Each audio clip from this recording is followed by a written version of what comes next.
Welcome to Soul-Led Creative Women, the podcast for heart-centered creative women who are ready to reclaim their spark and live with deeper meaning, authenticity, and soul. So in today's episode, we're exploring the spiritual wisdom of creative seasons and how art can support personal evolution.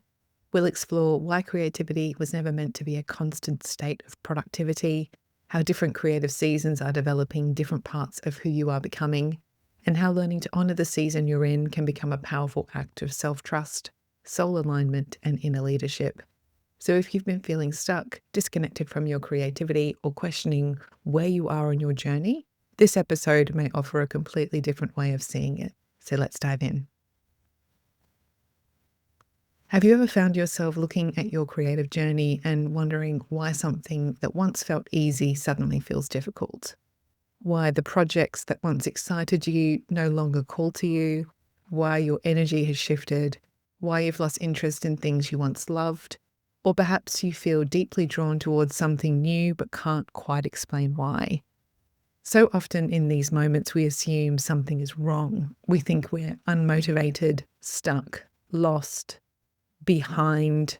But what if nothing has gone wrong? What if you're simply in a different season? One of the things creativity has taught me is that growth is not linear.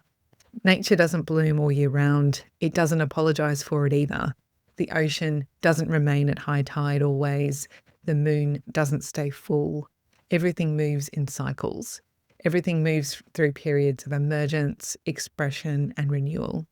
Yet somewhere along the way, many of us learn to expect ourselves to remain in a constant state of growth and productivity, to always be creating, always achieving, always moving forward.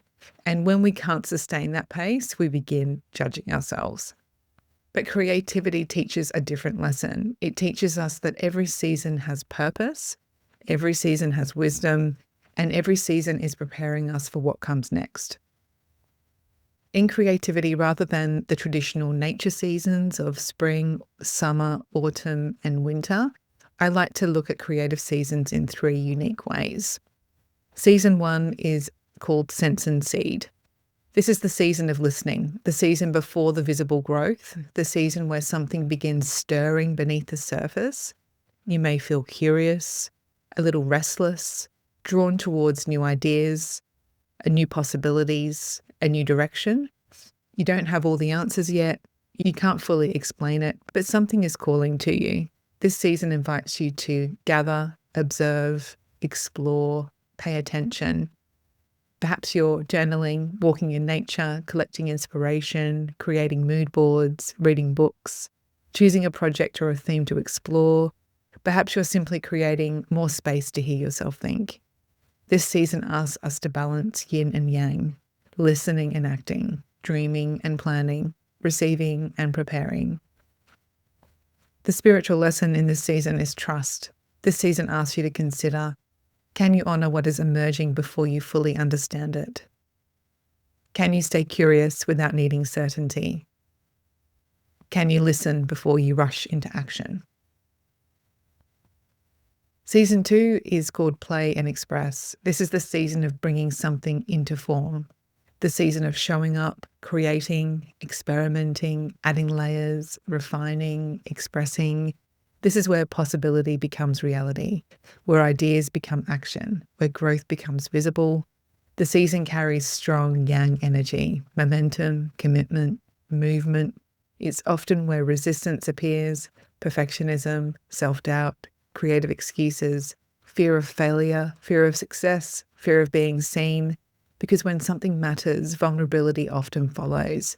This season asks us to continue showing up anyway, not perfectly, not flawlessly, but consistently. The spiritual lesson in this season is courage. This season asks you to consider, can you trust the process even when you don't know the outcome? Can you continue taking small steps when motivation comes and goes? Can you allow yourself to be seen?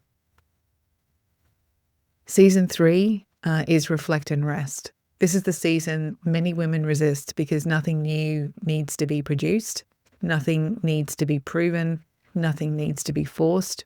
This is where we pause long enough to witness what has unfolded.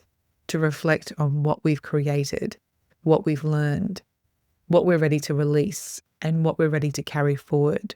This season invites deep yin energy, rest, integration, reflection, receiving. Perhaps you spend time sitting with your creative work. Perhaps you find new insights and meanings in your work. You might spend time journaling about it. Or you might spend time tidying your space and reorganizing, your creative environment. You might revisit your values. You might practice gratitude.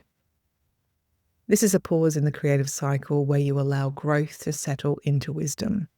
And the spiritual lesson in this season is about receiving. This season asks you to consider, can you acknowledge your growth before chasing the next thing? Can you trust that rest is productive in its own way? Can you allow yourself to integrate before beginning again? Many of us try to solve every challenge the same way, right? By pushing harder. When we're tired, we push. When we're uncertain, we push. When we're transitioning, we push. But imagine trying to force a seed to bloom before it's ready, or demanding fruit from a tree in the middle of winter. Growth doesn't work that way, and neither do we. Problems often arise when we expect ourselves to be in play and express while life is calling us into reflect and rest, or when we're desperate for certainty while still in sense and seed. The wisdom isn't learning how to stay in one season. The wisdom is learning how to recognize and honor the season you're already in. Perhaps one of the biggest shifts creativity has taught me is that it isn't asking us to become more productive. It's asking us to become more ourselves. Creativity isn't always about making art. Sometimes creativity looks like setting a boundary. Sometimes it looks like grieving. Sometimes it looks like resting. Sometimes it looks like saying yes to something new. Because the true creative process is not the creation of a painting or an artwork. It's a mirror for life, and every season is shaping who you are becoming. So how do you recognize your current season? You may be in sense and seed if you're feeling curious or restless. New ideas keep arriving. You're gathering inspiration. You're seeking clarity. Something new is quietly emerging. You may be in play and express if you're actively creating, you're taking action, building momentum, refining your work, and moving through resistance. You may be in reflect and rest if you're feeling called inward. Integration feels more important than action. You're reflecting on the lessons learned, you're releasing old chapters, your energy is asking for restoration. And you may move backwards and forwards between seasons. They don't necessarily last the length of a nature season. Some seasons could be really long and some could be shorter. And the goal isn't to quickly move through those seasons. The goal is to recognize the one that you're in and honor that. Because every season develops a different part of you. Sense and seed develops trust, play and express develops courage, and reflect and rest develops wisdom. And together they support personal evolution. You don't need to be creating constantly to be growing. You don't need to be producing to be evolving. You don't need to be moving quickly to be becoming. Sometimes the most profound transformation is happening beneath the surface where nobody can see it. So as we bring this episode to a close, I invite you to reflect on what season of life and creativity you're currently moving through and what might become possible if you stopped resisting it and started honoring it instead. I hope you enjoyed this episode. Take care. Hey, Sam here. Thanks for listening to the end. If you love this episode, I would love to hear from you. Please send me a message on social media. You can find me on Instagram at Sam Horton Studio. For more episodes like this, please subscribe to my podcast, Soul-Led Creative Women, on your favourite platform. You'll find all the links at samhorton.co/podcast. The themes and tools explored in this episode feature in my new online program, Empowered Creative Soul. To find out more and join the waitlist for VIP perks when doors open, please visit samhorton.co. The direct link is in the show notes. Take care.